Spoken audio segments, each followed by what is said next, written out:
having geothermal power plant is the way of ground source heat pumps, where in conventional ways it can be produced through pipings and transfer of heat.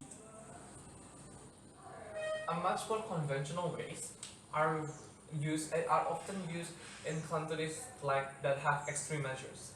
For example, Northern America or even Western countries. In these countries, there are certain amount of time, for example, months in summer and months in winters. It is very crucial for these people to have redistribute and move the heat from buildings towards the undergrounds and vice versa. The only way for these people to have those access is through pipings and geothermal power plant. It is necessary for these people because it allocates the money from buying a lot of expensive stuff, for example air conditioners or even heater in the winter, and transport it in geothermal energy plant.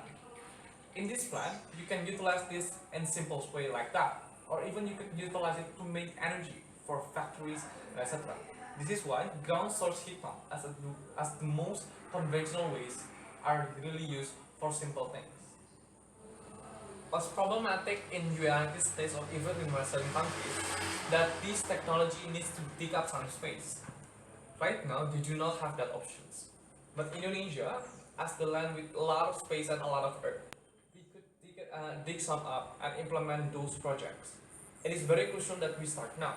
Because after we build a lot of developments, for example, we build a lot of buildings, these power plants is going to be harder to be processed and it's going to be harder to be developed, right? All of those energy needs to be contributed right now. We need to have a sustained energy and a good and long-term benefits for us to get. Thank you. With a total potential of 28.5 gigawatt, with a world potential of 40%, I think Indonesia needs to have geothermal power plant. There are a lot of benefits that can be got from this geothermal power plant. Not only that this geothermal power plant have a less area compared to other power plant, for example nuclear or water-based or source from power plant. Moreover, these energy are renewable and has sustainable process and sustainable solutions to begin with. How having geothermal energy will have 20 or 30 years sustainable and reproducible energy in the future. Moreover, this geothermal power plant can be used on the spot for heating or even for production and etc. The most important is that this geothermal energy and geothermal power plant do not necessarily need to have sophisticated technology or expensive technology.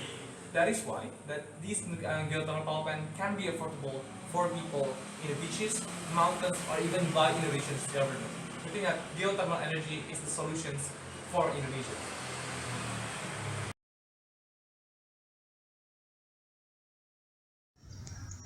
Okay, I introduce myself. My name is Novian S with the name 43948. I will explain how a geothermal energy power plant works. In principle, geothermal energy power plant use the same principle as steam power plant. The difference exists that the source of power comes from inside the earth, not the boiler. Geothermal spring for power plants. Currently, the most common way of capturing the energy from geothermal sources is to tap into naturally occurring hydrothermal convection systems, where cooler water steps into Earth's crust, is heat up, and then rise to the surface. Once this heat water is forced to the surface, it is a relatively simple method to capture that steam and use it to drive electric generators. Geothermal power plants drill their own holes into the rock to more effectively capture the steam. There are three basic designs for geothermal power plants, all of which pull hot water and steam from the ground, use it, and then return it as warm water to prolong the life of the heat source. And the simplest designs known as dry steam. The steam goes directly through the turbine, then into a condenser with the steam is condensed into water. In the second approach, very hot water is depressurized or flashed into steam, which can then be used to drive the turbine. And the third approach, called a binary cycle system. The water is passed through a heat exchanger where it hits a second liquid, such as isobutane, in a closed loop. Isobutane boils at a lower temperature than water, so it is more easily converted into steam to run the turbine. The choice of which designs to use is determined by the resource. If the water comes out of the well as steam, it can be used directly as in the first design. If it is hot water of a high enough temperature, a fly system can be used, otherwise it must go through a heat exchanger. Since there are more hot water sources than poor system or high temperature water sources, there is more growth potential in the binary cycle heat exchanger design.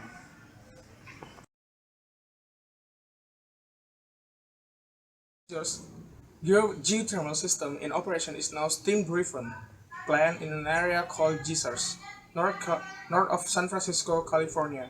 Despite the name, there are actually no geysers there, and the heat source used for energy is all steam, not hot water.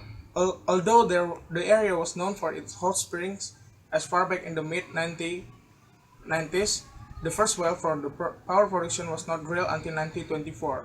Deeper wells were drilled in the 1950s, but real development didn't occur until 1970s and 1980s.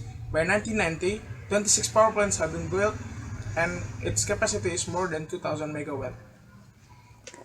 Development in the area in the 1980s and the technology used, the steam resource have been declining since 1988.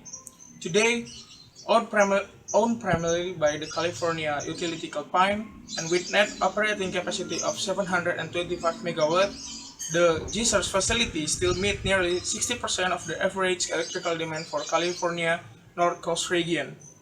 The plants at the geysers use an evaporative water cooling process to create a vacuum that pulls the steam through the turbine, producing power more efficiently. But this process loses up to 60 to 80% of the steam to the air without reinjecting it to the ground. While the steam pressure may be declining, the rocks underground are still hot. To remedy the situation, various stakeholders partnered to create the Santa Rosa Geysers Recharge Project, which involved transporting 11 million gallons per day of treated wastewater from neighboring communities through a 40-mile pipeline and injecting it to the ground to provide more steam.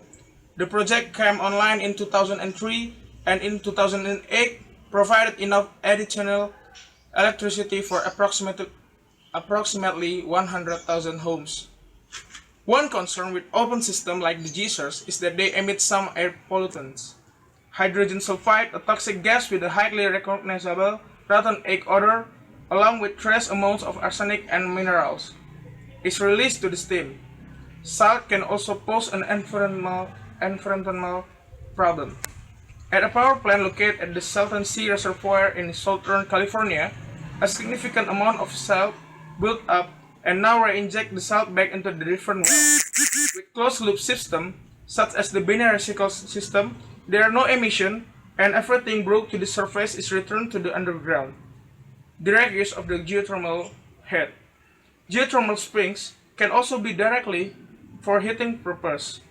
Geothermal hot water is used to heat buildings, raise plants in greenhouse, dry out fish and crops, the ice roads, improve oil recovery, aid in industrial process like pasteurizing milk, and heat space and water at fish farms. In Klamath Falls, Oregon, and Boise, Idaho, geothermal water has been used to heat homes and buildings for more than one century. On the East Coast, the town of Warm Springs, Virginia, obtained heat directly from spring water as well, using spring to heat one of the local resorts. In Iceland, virtually every building in the country is heated with hot springs water. In fact, Iceland's got more than 50% of its energy from geothermal resources.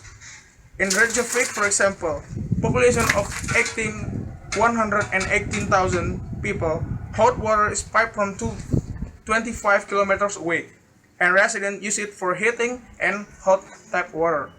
However, ground source heat pumps are catching up in some areas. In rural areas without access to natural gas pipelines, how homes must use propane or electricity to heating and cooling. Heat pumps are much less expensive to operate than those conventional systems. And since buildings are generally widely provided with it, installing underground loops is often an issue. Underground loops can be easily installed during construction of new building as well. But if you already build the buildings and you want to install the system, it must be a hard thing to do. Furthermore, recent policy development are offering strong incentive for home owners to install the systems. The 28 Economic Stimulus Bill, Emergency Economic Stabilization Act of 2008 included an 8-year extension through 2016 of the 30% investment tax credit with no upper limit to all home installation of Energy Star certified geothermal heat pumps.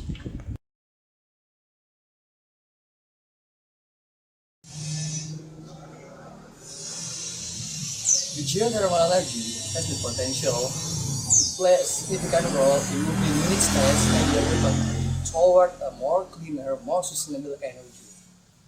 Unlike coal and the nuclear plant, the geothermal energy can be used as a flexible source of new energy that can be flexible more to balance the variable supply of the renewable energy such as wind and water.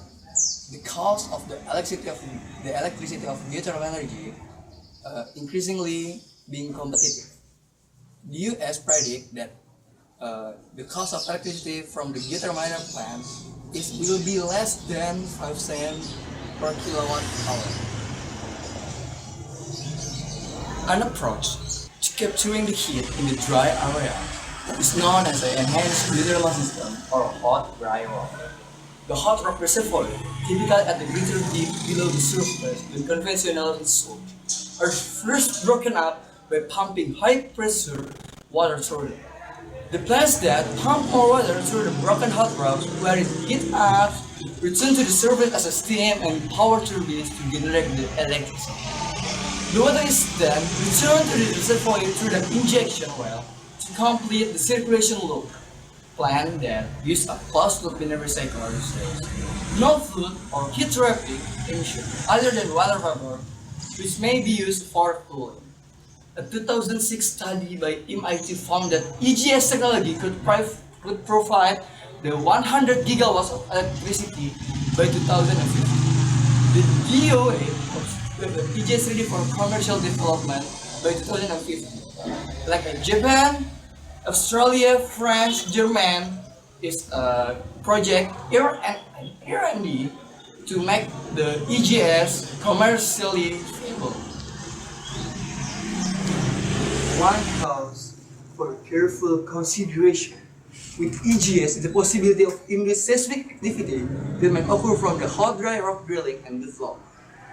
The risk is similar to the associated with the hydraulic fracture, an increasingly used method of oil and gas drilling, and with carbon dioxide capture and storage and depth saline equivalent. Sort of potential risk concern, the risk of an induced EGS-related seismic event that can be felt by surrounding population or that may cause significant damage currently that are very low when the project are located and operated a distant away from the major fault lines and properly monitored.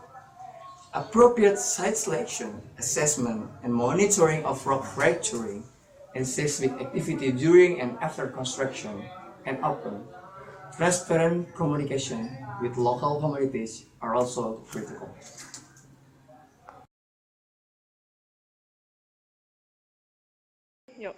Low temperature and co-production of geothermal electricity in oil and gas wells.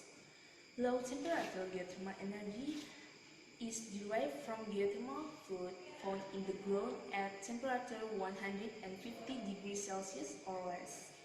These resources are typically utilized in direct use applications such as heating buildings, but can also be used to produce electricity through binary cycle geothermal process.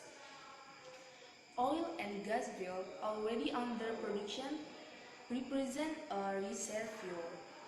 A significant amount of high temperature water or suitable high pressure conditions are present, which could allow for the co-production of geothermal electricity along with the extraction of oil and gas resources. In some cases, exploiting these geothermal resources could even enhance the extraction of the oil and gas. And mid-study estimate that the United States has the potential to develop 45,000 megawatt second of geothermal capacity by 20 and 50,000 by co-production geothermal electricity at oil and gas fields primarily in Southeast and Southern Plain states. The remaining fund went towards exploration technologies, expanding the deployment of geothermal heat pumps and other use. These investments are already beginning to expand to horizon of geothermal energy production and will likely continue to produce significant net benefit in the future.